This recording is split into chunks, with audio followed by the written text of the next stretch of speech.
Hey everyone, let's look at how we participate in local government.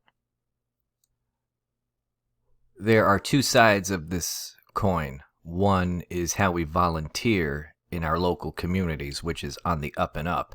And then there's the other side where we don't vote. So if you want any change to take place, you might find that you can get more out of your local government or your local community by volunteering.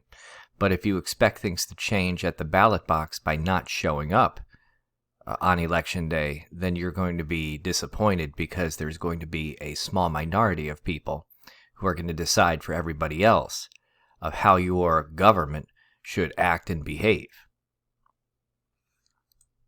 If you're lucky enough to have a local news outlet, and I'm not talking about big city outlet, I'm talking about local, like small suburban types, this is how your local news, this is what your local news focuses on. Crime, basically, traffic, things like that. Local sports as well.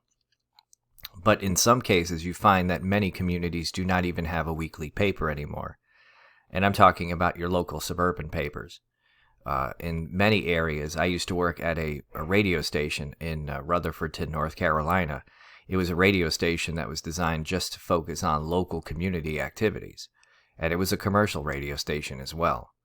But many communities, let's say outside of where we live, outside of Chicago, don't even have a local paper, don't have a local radio station to know what's going on in your communities of Tinley Park or Orland Park or Darien, Illinois and DuPage County, Lamont, Lockport, Alsip, Worth, and so on.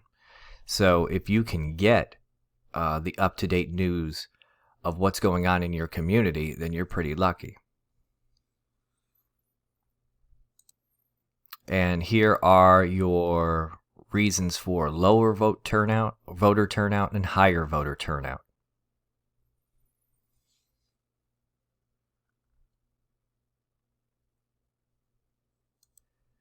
Nowadays, we don't really have political machines and patronage. We have more a reform-style politics.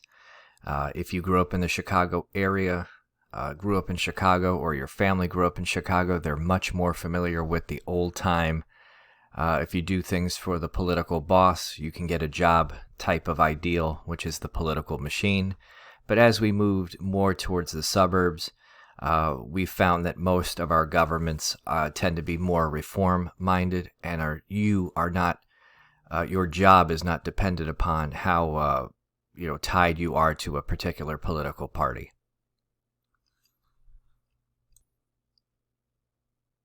And then these are some of your reform goals or reform-minded ideas.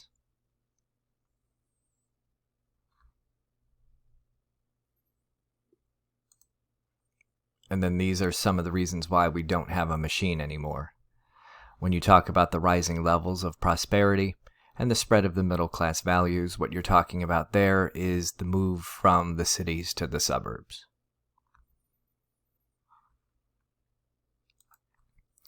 Local communities are trying everything they can to keep you in touch with what's going on in their communities.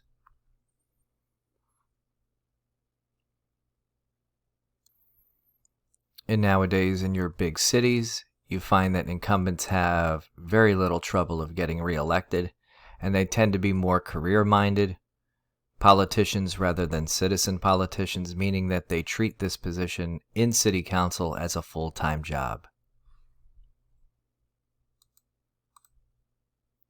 And it's much different than how a city manager behaves. City managers tend to be less political, and they also tend to have degrees in public administration, where they're trying to basically teach people in government of how the government should work or how this city should work in an efficient manner.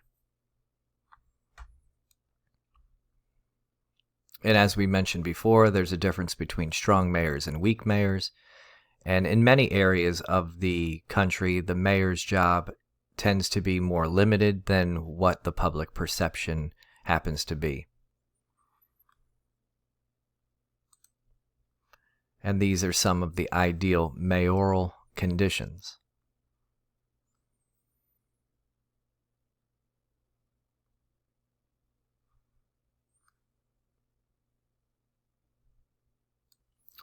And as race and gender become less important, you do see an increase in minority and female mayors in the United States.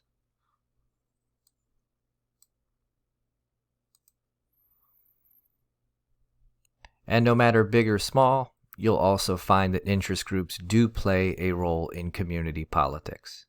They might not be as high-minded or backstabbing political-wise as you might find at the national level, but every community does have its own form of interest groups, whether if they are citizen or associations, banks, or even churches.